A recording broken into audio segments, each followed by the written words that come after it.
What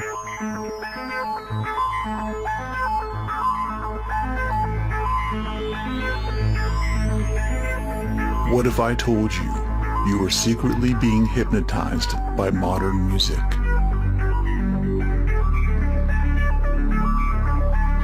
Hypnotized to feel isolated and disconnected. Hypnotized to feel insecure, unworthy, powerless, and misunderstood. It is a subtle, yet devious form of hypnosis. It feeds on insecurity, fear, and laziness, and it relies on the ignorance of pop culture and the power of a catchy tune, once known to spiritual gurus as the power of a mantra.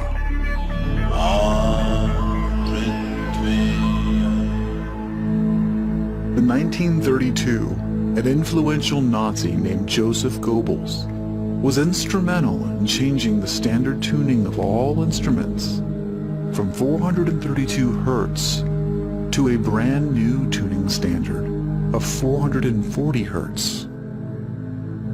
Without any reasonable explanation, all instruments and all music publishing from then on would be in a tuning standard of 440 Hz.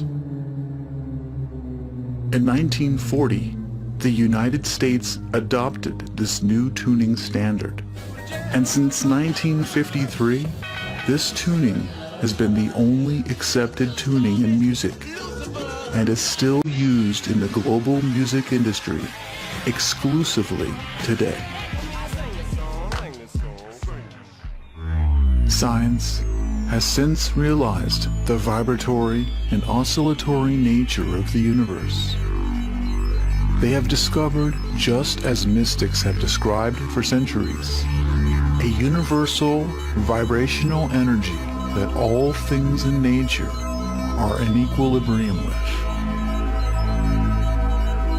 These discoveries indicate the tuning standard of 440 Hz to be out of sync with this harmonious flow, generating an unhealthy effect on brainwave patterns, even leading to antisocial behavior in the consciousness of human beings. Through dissonance, disharmony, and mathematical disunity, the destructive effects of 440 Hz on the human mind causes a disruption of synergy and inner peace with the natural flow of energy within the universe itself. In fact, this disruption is not just out of tune with nature, but it is mathematically perfectly dissonant, meaning it is exactly opposite.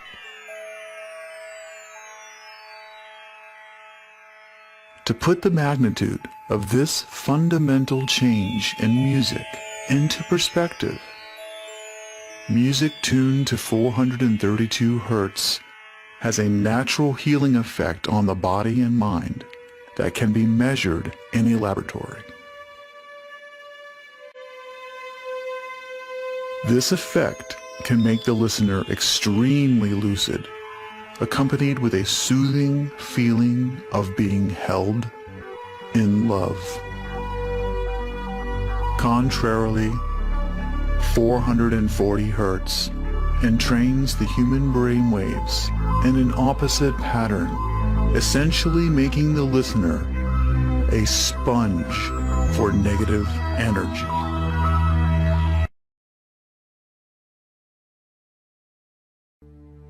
Music is frequency programming. Music is frequency. What frequency are you being fed? If I play with those frequencies, right, I can target certain parts of the mind, target the frequency to go to certain parts of the mind, and I can literally, if I want you to astral project, or if I want you to go to sleep, or if I want you to go into a meditative state, I can make my music do that. The brain processes information electrically. It communicates with the cellular structure electrically, and it operates within a certain band of frequency. If you can broadcast frequencies carrying information, this technology has long been known, carrying information and perceptions within the frequency that the brain decodes information, the brain will decode those frequencies and will have those perceptions. You can externally influence people's perceptions externally by broadcasting these frequencies that we interact with, because we are antenna. The sad reality is that where we now play our music is in A440. Where did that come from? It used to be 417. A440 came in with the Roman Catholic Church. They suppressed the frequencies. They lost somehow the 152 of the best Gregorian chants, including the hymn to St. John the Baptist, which we've now recovered. That particular hymn was what triggered Dr. Palaio's investigation, looking for those frequencies of vibration by which the music was played. It was known as the most uplifting hymn of all the ages, the most spiritually uplifting hymn. Hymn to St. John the Baptist. It was played to 6 tones. These are those 6 tones. These are those 6 frequencies. And so the A440 is what now is the standard tuning. If you go A439, you're closer to one of the Creator's tones. If you go A441, you're closer to one of the Creator's original tones. That's how precisely it has been manipulated. To do what? To shut down the 95% of your brain, particularly the right brain that operates the heart-mind to the divine human community. Some decades ago, there was a guy who worked out the frequencies of different emotional states. This is long ago. I mean, it's very, very sophisticated now. So every thought, every emotional response is a frequency.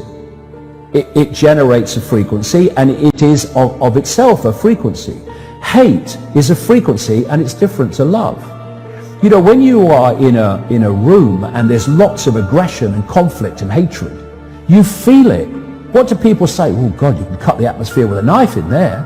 That is because the frequencies of hate and conflict have been so generated, they have changed the electromagnetic field of the room.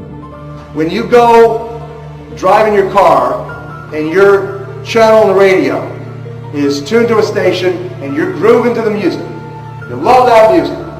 As you get farther and farther away from the broadcasting tower, that music gets static. You start to lose the signal from the clear channel, broadcast, and it gets staticky. When it gets staticky, you get a little annoyed. But you want to listen to it. You really have a heart for that music, so you continue to listen to it for another 10, 15 miles, and suddenly it becomes so annoying that you just get disgusted, you go, ah, and you shut it off. And if you continue to listen to it, you get sick. That's what we're talking about here. Except you don't even know that you've been listening to the static your whole life. You don't even know what the true resonant frequency is because it has been kept. Now, of course, to really be effective, we need to use the proper words and phrases, scientifically selected. But that gives you the basic idea. We embed messages just below the threshold of perception, so they can go directly into the subconscious. They can play across a community these frequencies without anyone knowing, and it starts to have an effect, and it starts to build rage, it starts to build anger, and people might not realize why they're feeling it, but they start to feel it. And then what they do is they trigger that with an event. Maybe some guy is attacked by the police or something, or somebody's arrested for something they didn't commit, and now there's the trigger. The blue touch paper has been lit of this manufactured frequency-driven rage, and you have mass riots and what have you, and people do things that they wouldn't normally do. So in other words, the master composer, master conductor of the Universal Orchestra is singing love songs in 528, uplifting everything simultaneously. And we're the only species out of tune and accepting static for the clear channel. Do you know that the American military, they've admitted this. They have technology that fires frequencies at the enemy that basically breaks the enemy's spirit so they give up and put their weapons down. This is the technology we're dealing with.